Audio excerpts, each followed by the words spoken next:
The Secret Agent by Joseph Conrad. Chapter 5. The professor had turned into a street to the left and walked along with his head carried rigidly erect in a crowd whose every individual almost overtopped his stunted stature. It was vain to pretend to himself that he was not disappointed, but that was mere feeling. The stoicism of his thought could not be disturbed by this or any other failure. Next time, or the time after next, a telling stroke would be delivered, something really startling. A blow fit to open the first crack in the imposing front of the great edifice of legal conceptions sheltering the atrocious injustice of society. Of humble origin, and with an appearance really so mean as to stand in the way of his considerable natural abilities, his imagination had been fired early by the tales of men rising from the depth of poverty to positions of authority and affluence. The extreme, almost ascetic purity of his thought, combined with an astounding ignorance of worldly conditions, had set before him a goal of power and prestige to be attained without the medium of arts, graces, tact, wealth, by sheer weight of merit alone. On that view, he considered himself entitled to undisputed success. His father, a delicate dark enthusiast with a sloping forehead, had been an itinerant and rousing preacher of some obscure but rigid Christian sect, a man supremely confident in the privileges of his righteousness. In the son, individualist by temperament, once the science of colleges had replaced thoroughly the faith of conventicles, this moral attitude translated itself into a frenzied puritanism of ambition. He nursed it as something secularly holy.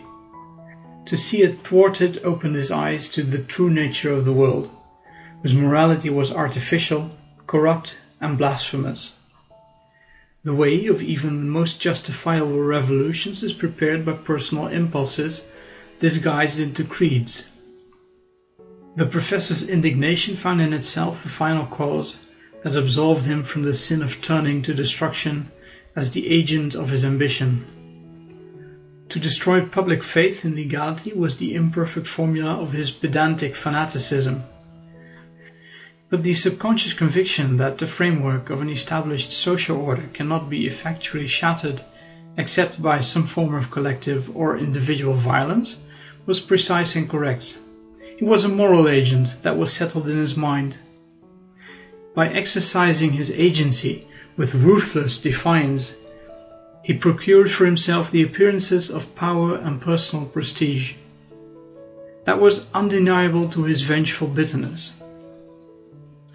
It pacified its unrest, and in their own way the most ardent of revolutionaries are perhaps doing no more but seeking for peace in common with the rest of mankind, the peace of soothed vanity, of satisfied appetites, or perhaps of appeased conscience. Lost in the crowd, miserable and undersized, he meditated confidently on his power, keeping his hand in the left pocket of his trousers, grasping lightly the India rubber ball, the supreme guarantee of his sinister freedom. But after a while he became disagreeably affected by the sight of the roadway thronged with vehicles and of the pavement crowded with men and women. He was in a long, straight street, peopled by a mere fraction of an immense multitude, but all round him, on and on, even to the limits of the horizon hidden by the enormous piles of bricks, he felt the mass of mankind, mighty in its numbers. They swarmed numerous like locusts, industrious like ants, thoughtless like a natural force, pushing on blind and orderly and absorbed, impervious to sentiment, to logic, to terror too, perhaps. That was the form of doubt he feared most, impervious to fear.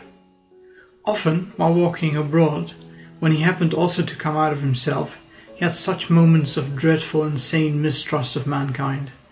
What if nothing could move them? Such moments came to all men whose ambition aims at a direct grasp upon humanity, to artists, politicians, thinkers, reformers, or saints.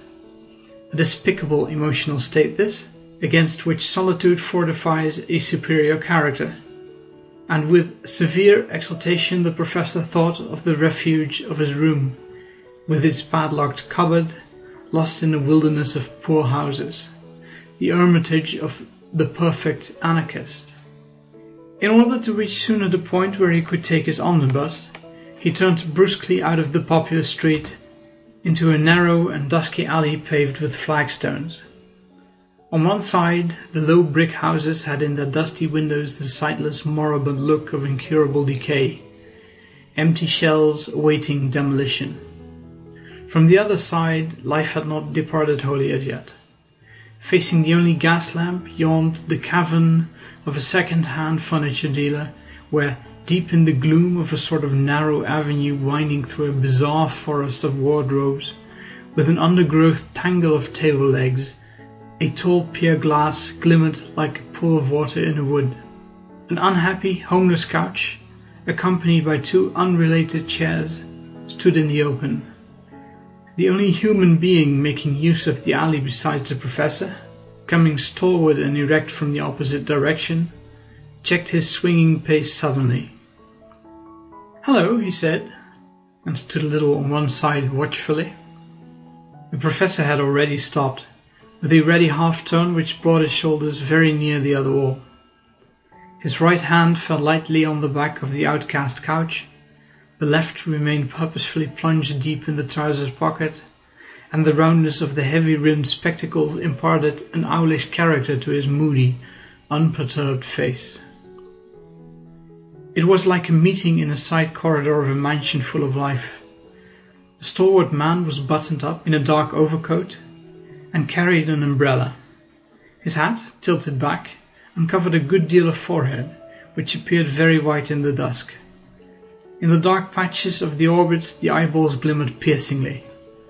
Long, drooping moustaches, the color of ripe corn, framed with their points the square block of his shaved chin. "I'm not looking for you," he said curtly. The professor did not stir an inch. The blended noises of the enormous town sank down to an inarticulate low murmur. Chief Inspector Heat of the Special Crimes Department changed his tone.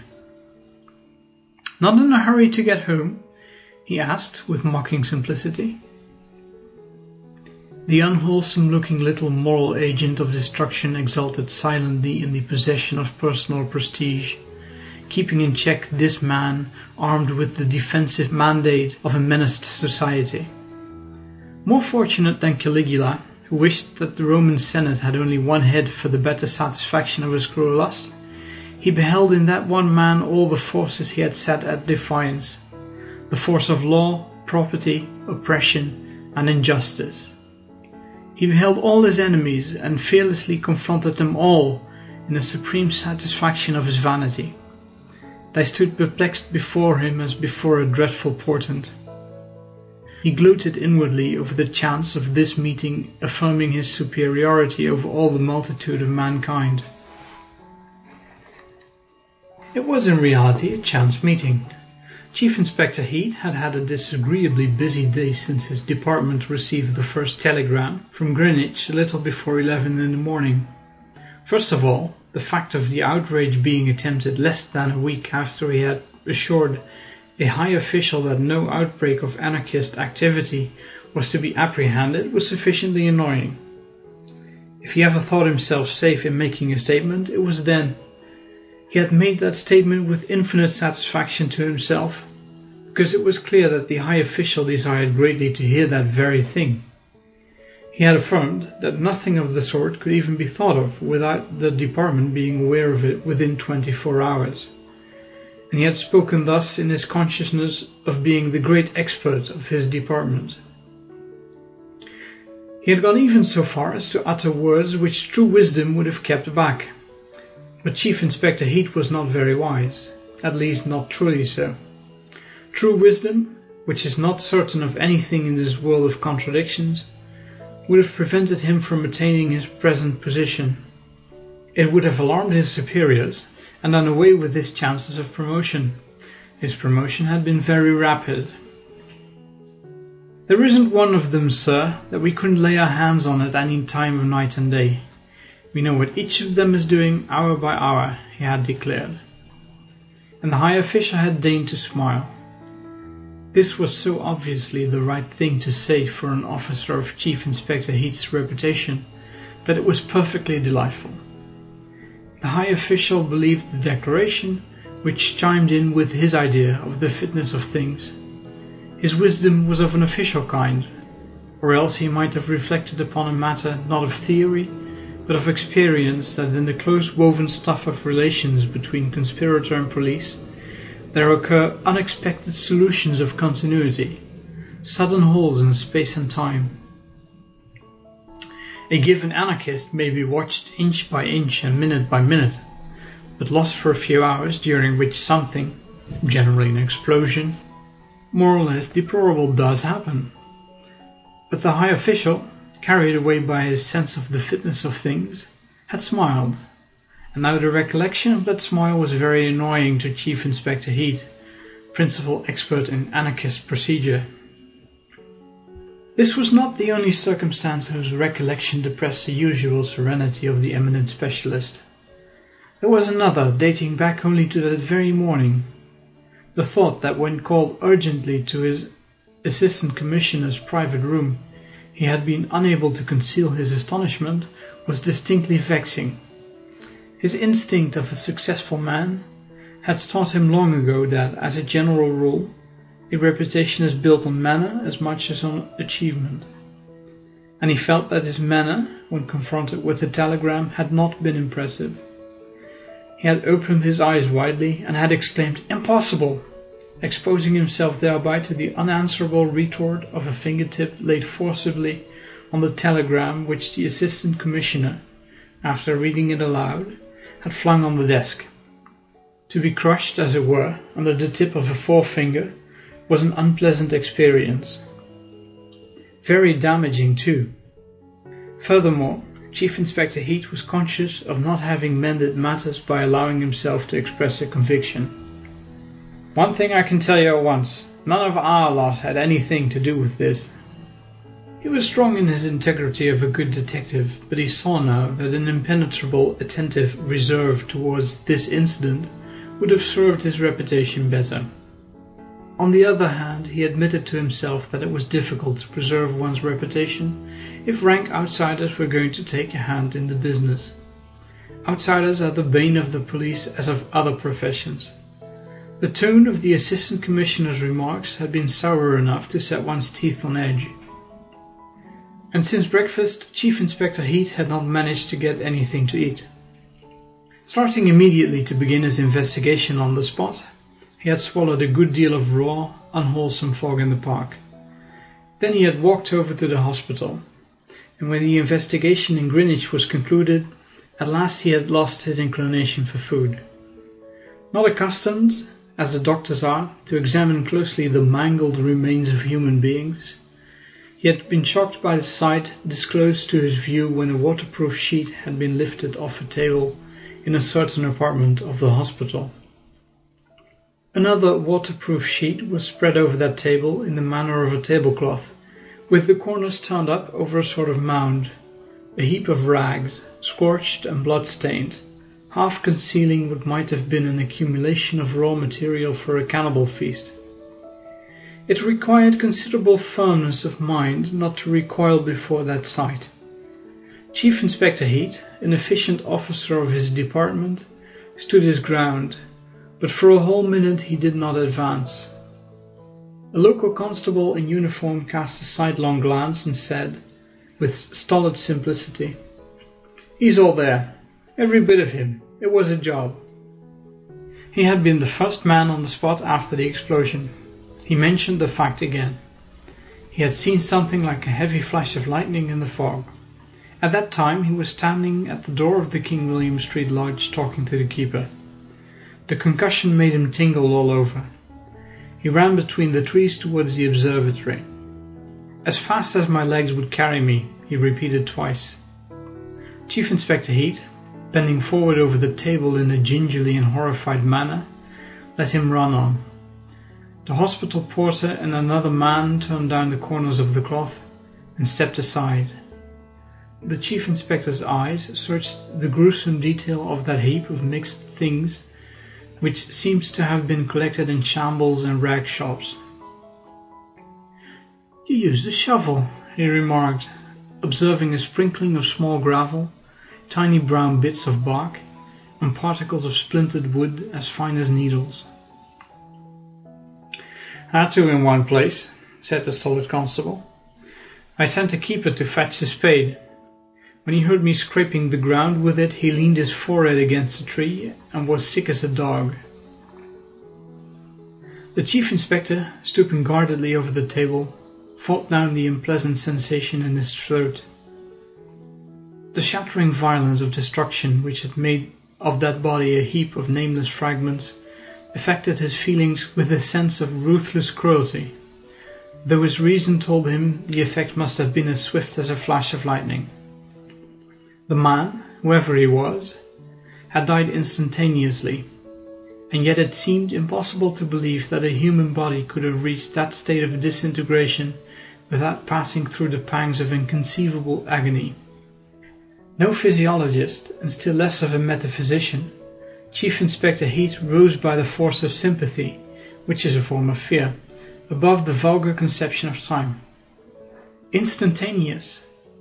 He remembered all he had ever read in popular publications of long and terrifying dreams, dreamed in the instant of waking, of the whole past life lived with frightful intensity by a drowning man as his doomed head bobs up, streaming for the last time. The inexplicable mysteries of conscious existence beset Chief Inspector Heat till he evolved the horrible notion that ages of atrocious pain and mental torture could be contained between two successive winks of an eye. And meantime the Chief Inspector went on, peering at the table with a calm face, and the slightly anxious attention of an indigent customer bending over what may be called the by-products of a butcher's shop, with a view to an inexpensive Sunday dinner. All the time his trained faculties of an excellent investigator, who scorns no chance of information, followed the self-satisfied, disjointed loquacity of the constable. "A fair-haired fellow," the last observed in a placid tone, and paused. The old woman who spoke to the sergeant noticed a fair-haired fellow coming out of Maze Hill Station. He paused. "And he was a fair-haired fellow." "She noticed two men coming out of the station after the up train had gone on," he continued slowly. "She couldn't tell if they were together. She took no particular notice of the big one, but the other was a fair, slight chap, carrying a tin varnish can in one hand." The constable ceased. "Know the woman?" muttered the Chief Inspector, with his eyes fixed on the table and a vague notion in his mind of an inquest to be held presently upon a person likely to remain forever unknown. "Yes, she is housekeeper to a retired publican and attends a chapel in Park Place sometimes," the constable uttered weightily, and paused, with another oblique glance at the table. Then suddenly, "Well, here he is, all of him I could see. Fair, slight enough. Look at that foot there.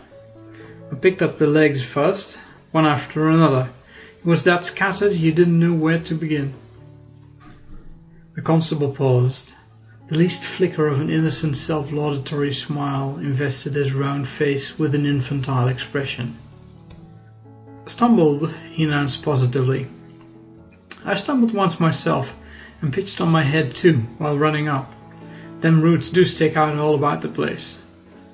Stumbled against the root of a tree and fell, and that thing he was carrying must have gone off right under his chest, I expect." The echo of the words "person unknown" repeating itself in his inner consciousness bothered the Chief Inspector considerably. He would have liked to trace this affair back to its mysterious origin for his own information. He was professionally curious. Before the public, he would have liked to vindicate the efficiency of his department by establishing the identity of that man. He was a loyal servant. That, however, appeared impossible. The first term of the problem was unreadable, lacked all suggestion but that of atrocious cruelty. Overcoming his physical repugnance, Chief Inspector Heat stretched out his hands without conviction for the salving of his conscience, and took up the least soiled of the rags. It was a narrow strip of velvet, with a larger triangular piece of dark blue cloth hanging from it. He held it up to his eyes, and the police constable spoke. "Velvet collar. Funny the old woman should have noticed the velvet collar. Dark blue overcoat with a velvet collar, she has told us. He was the chap she saw. No mistake. And here he is all complete, velvet collar and all. I don't think I missed a single piece as big as a postage stamp." At this point, the trained faculties of the Chief Inspector ceased to hear the voice of the constable. He moved to one of the windows for better light. His face, averted from the room, expressed a startled, intense interest while he examined closely the triangular piece of broadcloth. By a sudden jerk he detached it, and only after stuffing it into his pocket, turned round to the room and flung the velvet collar back on the table. "Cover up," he directed the attendants curtly, without another look, and saluted by the constable carried off his spoil hastily. A convenient train whirled him up to town, alone and pondering deeply, in a third-class apartment. That singed piece of cloth was incredibly valuable, and he could not defend himself from astonishment at the casual manner it had come into his possession. It was as if fate had thrust that clue into his hands. And after the manner of the average man, whose ambition is to command events, he began to mistrust such a gratuitous and accidental success, just because it seemed forced upon him. The practical value of success depends not a little on the way you look at it. But fate looks at nothing. It has no discretion. He no longer considered it eminently desirable all round to establish publicly the identity of the man who had blown himself up that morning with such horrible completeness. But he was not certain of the view his department would take. A department is to those it employs a complex personality with ideas and even fads of its own. It depends on the loyal devotion of its servants, and the devoted loyalty of trusted servants is associated with a certain amount of affectionate contempt, which keeps it sweet, as it were. By a benevolent provision of nature, no man is a hero to his valet, or else the heroes would have to brush their own clothes. Likewise, no department appears perfectly wise to the intimacy of its workers. A department does not know so much as some of its servants. Being a dispassionate organism, it can never be perfectly informed. It would not be good for its efficiency to know too much. Chief Inspector Heat got out of the train in a state of thoughtfulness, entirely untainted with disloyalty, but not quite free of that jealous mistrust which so often springs on the ground of perfect devotion, whether to women or to institutions. It was in this mental disposition, physically very empty, but still nauseated by what he had seen, that he had come upon the professor. Under these conditions, which make for irascibility in a sound, normal man, this meeting was specially unwelcome to Chief Inspector Heat. He had not been thinking of the professor. He had not been thinking of any individual anarchist at all. The complexion of that case had somehow forced upon him the general idea of the absurdity of things human, which in the abstract is sufficiently annoying to an unphilosophical temperament, and in concrete instances becomes exasperating beyond endurance. At the beginning of his career, Chief Inspector Heat had been concerned with the more energetic forms of thieving. He had gained his spurs in that sphere, and naturally enough had kept for it, after his promotion to another department, a feeling not very far removed from affection. Thieving was not a sheer absurdity. It was a form of human industry, perverse indeed, but still an industry exercised in an industrious world. It was work undertaken for the same reason as the work in potteries, coal mines, in fields, in tool grinding shops. It was labor whose practical difference from the other forms of labor consisted in the nature of its risk, which did not lie in ankylosis or lead poisoning or fire damp or gritty dust, but in what may be briefly defined in its own special phraseology as 7 years hard. Chief Inspector Heat was, of course, not insensible to the gravity of moral differences, but neither were the thieves he had been looking after. They submitted to the severe sanctions of a morality familiar to Chief Inspector Heat with a certain resignation. They were his fellow citizens gone wrong because of imperfect education, Chief Inspector Heat believed. But allowing for that difference, he could understand the mind of a burglar because, as a matter of fact, the mind and the instincts of a burglar are of the same kind as the mind and the instincts of a police officer. Both recognize the same conventions and have a working knowledge of each other's methods and of the routine of their respective trades. They understand each other, which is advantageous to both, and establishes a sort of amenity in their relations. Products of the same machine, one classed as useful and the other as noxious, they take the machine for granted in different ways, but with a seriousness essentially the same. The mind of Chief Inspector Heat was inaccessible to ideas of revolt. But his thieves were not rebels. His bodily vigor, his cool, inflexible manner, his courage and his fairness had secured for him much respect and some adulation in the sphere of his early successes. He had felt himself revered and admired. And Chief Inspector Heat, arrested within 6 paces of the anarchist nicknamed the Professor, gave a thought of regret to the world of thieves, sane, without morbid ideals, working by routine, respectful of constituted authorities, free from all taints of hate and despair. After paying his tribute to what is normal in the constitution of society, for the idea of thieving appeared to his instinct as normal as the idea of property, Chief Inspector Heat felt very angry with himself for having stopped, for having spoken, for having taken that way at all, on the ground of it being a shortcut from the station to the headquarters. And he spoke again in his big authoritative voice, which, being moderated, had a threatening character. "You are not wanted, I tell you," he repeated. The anarchist did not stir. An inward laugh of derision uncovered not only his teeth, but his gums as well, shook him all over without the slightest sound. Chief Inspector Heat was led to add, against his better judgment, "Not yet. When I want you, I will know where to find you." Those were perfectly proper words, within the tradition and suitable to his character of a police officer addressing one of his special flock. But the reception they got departed from tradition and propriety. It was outrageous.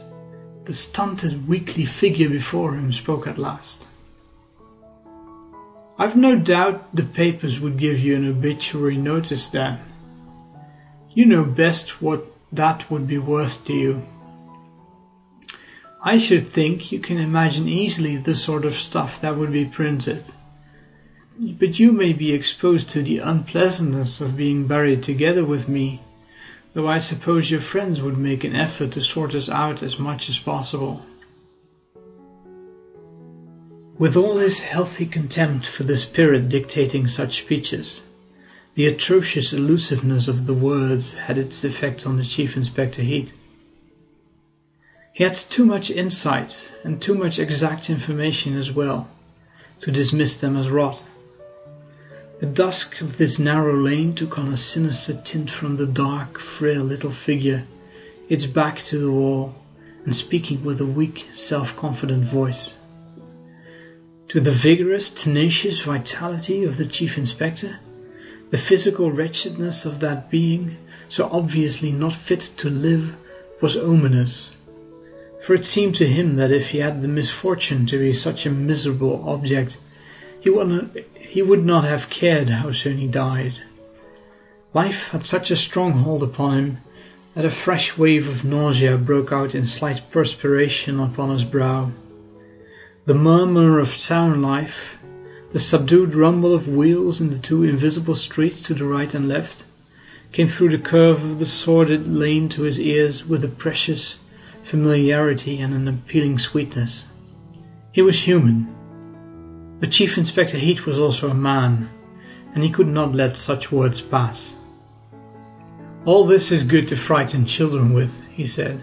"I'll have you yet." It was very well said, without scorn, with an almost austere quietness. "Doubtless," was the answer. "But there's no time like the present, believe me. For a man of real convictions, this is a fine opportunity of self-sacrifice. You may not find another so favourable, so humane. There isn't even a cat near us, and these condemned old houses would make a good heap of bricks where you stand. You'll never get me at so little cost to life and property, which you are paid to protect." "You don't know who you're speaking to," said Chief Inspector Heat firmly. "If I were to lay my hands on you now, I would be no better than yourself." "Ah, the game. You may be sure our side will win in the end. It may yet be necessary to make people believe that some of you ought to be shot at sight, like mad dogs. Then that will be the game. But I'll be damned if I know what yours is. I don't believe you know yourselves. You'll never get anything by it. Meantime, it's you who get something from it, so far. And you get it easily too. I won't speak of your salary, but haven't you made your name simply by not understanding what we're after?" "What are you after then?" asked Chief Inspector Heat, with scornful haste, like a man in a hurry who perceives he is wasting his time. The perfect anarchist answered by a smile which did not part his thin, colourless lips, and the celebrated Chief Inspector felt a sense of superiority which induced him to raise a warning finger. "Give it up, whatever it is," he said in an admonishing tone, but not so kindly as if he were condescending to give good advice to a cracksman of repute. "Give it up. You'll find we are too many for you." The fixed smile on the professor's lips wavered, as if the mocking spirit within had lost its assurance. Chief Inspector Heat went on. "Don't you believe me, eh? Well, you've only got to look about you. We are. And anyway, you're not doing it well. You're always making a mess of it. Why, if the thieves didn't know their work better, they would starve." The hint of an invisible multitude behind that man's back roused a sombre indignation in the breast of the professor. He smiled no longer his enigmatic and mocking smile. The resisting power of numbers, the unattackable stolidity of a great multitude, was the haunting fear of a sinister loneliness.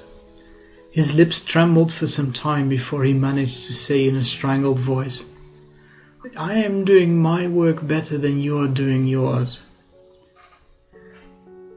"That'll do now," interrupted Chief Inspector Heat hurriedly, and the professor laughed right out this time. While still laughing he moved on, but he did not laugh long. It was a sad-faced, miserable little man who emerged from the narrow passage into the bustle of the broad thoroughfare. He walked with the nerveless gait of a tramp going on, still going on, indifferent to rain or sun, in a sinister detachment from the aspects of sky and earth. Chief Inspector Heat, on the other hand, after watching him for a while, stepped out with the purposeful briskness of a man disregarding indeed the inclemencies of the weather, but conscious of having an authorized mission on this earth and the moral support of his kind. All the inhabitants of the immense town, the population of the whole country, and even the teeming millions struggling upon the planet, were with him, down to the very thieves and mendicants. Yes, the thieves themselves were sure to be with him in his present work. The consciousness of universal support in his general activity heartened him to grapple with a particular problem. The problem immediately before the Chief Inspector was that of managing the Assistant Commissioner of his department, his immediate superior. This is the perennial problem of trusty and loyal servants. Anarchism gave it its particular complexion, but nothing more. Truth to say, Chief Inspector Heat thought but little of anarchism. He did not attach undue importance to it, and could never bring himself to consider it seriously. It had more the character of disorderly conduct. Disorderly without the human excuse of drunkenness, which at any rate implies good feeling and an amiable leaning towards festivity. As criminals, anarchists were distinctly no class at all. And recalling the professor, Chief Inspector Heat, without checking his swinging pace, muttered through his teeth, "Lunatic." Catching thieves was another matter altogether. It had that quality of seriousness belonging to every form of open sport, where the best man wins under perfectly comprehensible rules. There were no rules for dealing with anarchists, and that was distasteful to the Chief Inspector. It was all foolishness, but that foolishness excited the public mind, affected persons in high places, and touched upon international relations. A hard, merciless contempt settled rigidly on the Chief Inspector's face as he walked on. His mind ran over all the anarchists of his flock. Not one of them had half the spunk of this or that burglar he had known. Not half, not 1/10. At headquarters, the Chief Inspector was admitted at once to the Assistant Commissioner's private room. He found him, pen in hand, bent over a great table bestrewn with papers, as if worshipping an enormous double inkstand of bronze and crystal. Speaking tubes resembling snakes were tied by the heads to the back of the Assistant Commissioner's wooden armchair, and their gaping mouths seemed ready to bite his elbows. And in this attitude he raised only his eyes, whose lids were darker than his face, and very much creased. The reports had come in. Every anarchist had been exactly accounted for. After saying this, he lowered his eyes, signed rapidly 2 single sheets of paper, and only then laid down his pen, and sat well back, directing an inquiring gaze at his renowned subordinate. The Chief Inspector stood it well, deferential but inscrutable. "I dare say you were right," said the Assistant Commissioner, "in telling me at first that the London anarchists had nothing to do with this. I quite appreciate the excellent watch kept on them by your men. On the other hand, this, for the public, does not amount to more than a confession of ignorance." The Assistant Commissioner's delivery was leisurely, as it were cautious. His thoughts seemed to rest poised on a word before passing to another, as though words had been the stepping stones for his intellect picking its way across the waters of error. "Unless you have brought something useful from Greenwich," he added. The Chief Inspector began at once the account of his investigation in a clear, matter-of-fact manner. His superior, turning his chair a little, and crossing his thin legs, leaned sideways on his elbow, with one hand shading his eyes. His listening attitude had a sort of angular and sorrowful grace. Gleams as of highly burnished silver played on the sides of his ebony black head when he inclined it slowly at the end. Chief Inspector Heat waited with the appearance of turning over in his mind all he had just said, but, as a matter of fact, considering the advisability of saying something more. The Assistant Commissioner cut his hesitation short. "You believe there were 2 men?" he asked, without uncovering his eyes. The Chief Inspector thought it more than probable. In his opinion, the 2 men had parted from each other within 100 yards from the observatory walls. He explained also how the other man could have got out of the park speedily without being observed. The fog, though not very dense, was in his favour. He seemed to have escorted the other to the spot, and then to have left him there to do the job single-handed. Taking the time those 2 were seen coming out of Maze Hill Station by the old woman, and the time when the explosion was heard, the Chief Inspector thought that the other man might have been actually at the Greenwich Park station, ready to catch the next train up, at the moment his comrade was destroying himself so thoroughly. "Very thoroughly, eh?" murmured the Assistant Commissioner from under the shadow of his hand. The Chief Inspector, in a few vigorous words, described the aspect of the remains.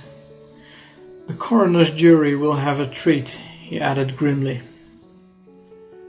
The Assistant Commissioner uncovered his eyes. "We shall have nothing to tell them," he remarked languidly. He looked up and for a time watched the markedly non-committal attitude of his Chief Inspector. His nature was one that is not easily accessible to illusions. He knew that a department is at the mercy of its subordinate officers, who have their own conceptions of loyalty. His career had begun in a tropical colony. He had liked his work there. It was police work. He had been very successful in tracking and breaking up certain nefarious secret societies amongst the natives. Then he took his long leave and got married rather impulsively. It was a good match from a worldly point of view, but his wife formed an unfavorable opinion of the colonial climate on hearsay evidence. On the other hand, she had influential connections. It was an excellent match. But he did not like the work he had to do now. He felt himself dependent on too many subordinates and too many masters. The near presence of that strange emotional phenomenon called public opinion weighed upon his spirits and alarmed him by its irrational nature. No doubt that from ignorance he exaggerated to himself its power for good and evil, especially for evil. And the rough east winds of the English spring, which agreed with his wife, augmented his general mistrust of men's motives and of the efficiency of their organization. The futility of office work especially appalled him on those days so trying to his sensitive liver. He got up, unfolding himself to his full height, and with a heaviness of step remarkable in so slender a man, moved across the room to the window. The panes streamed with rain, and the short street he looked down into lay wet and empty, as if swept clear suddenly by a great flood. It was a very trying day, choked in raw fog to begin with, and now drowned in cold rain. The flickering, blurred flames of gas lamps seemed to be dissolving in a watery atmosphere, and the lofty pretensions of a mankind oppressed by the miserable indignities of the weather appeared as a colossal and hopeless vanity, deserving of scorn, wonder, and compassion. Horrible, horrible, thought the Assistant Commissioner to himself, with his face near the window pane. We have been having this sort of thing now for 10 days. No, a fortnight. He ceased to think completely for a time. That utter stillness of his brain lasted about 3 seconds. Then he said perfunctorily, "You have set inquiries on foot for tracing that other man up and down the line?" He had no doubt that everything needful had been done. Chief Inspector Heat knew, of course, thoroughly the business of man-hunting, and these were the routine steps too that would be taken as a matter of course by the merest beginner. A few inquiries amongst the ticket collectors and the porters of the 2 small railway stations would give additional details as to the appearance of the 2 men. The inspection of the collected tickets would show at once where they came from that morning. It was elementary and could not have been neglected. Accordingly, the Chief Inspector answered that all this had been done directly the old woman had come forward with her deposition. And he mentioned the name of a station. "That's where they came from, sir," he went on. "The porter who took the tickets at Maze Hill remembers 2 chaps answering to the description passing the barrier. They seemed to him 2 respectable working men of a superior sort, sign painters or house decorators. The big man got out of a 3rd-class compartment backward, with a bright tin can in his hand. On the platform he gave it to carry to the fair young fellow who followed him. All this agrees exactly with what the old woman told the police sergeant in Greenwich. The assistant commissioner, still with his face turned to the window, expressed his doubts as to these 2 men having had anything to do with the outrage. All this theory rested upon the utterances of an old charwoman who had been nearly knocked down by a man in a hurry. Not a very substantial authority indeed, unless on the ground of sudden inspiration, which was hardly tenable. Frankly now, could she have been really inspired, he queried, with grave irony, keeping his back to the room, as if entranced by the contemplation of the town's colossal forms half lost in the night.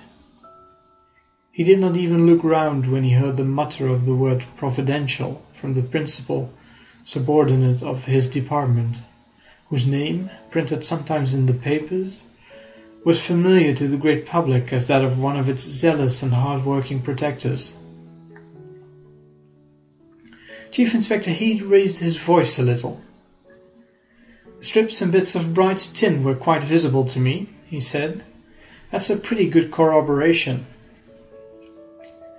And these men came from that little country station," the Assistant Commissioner mused aloud, wondering.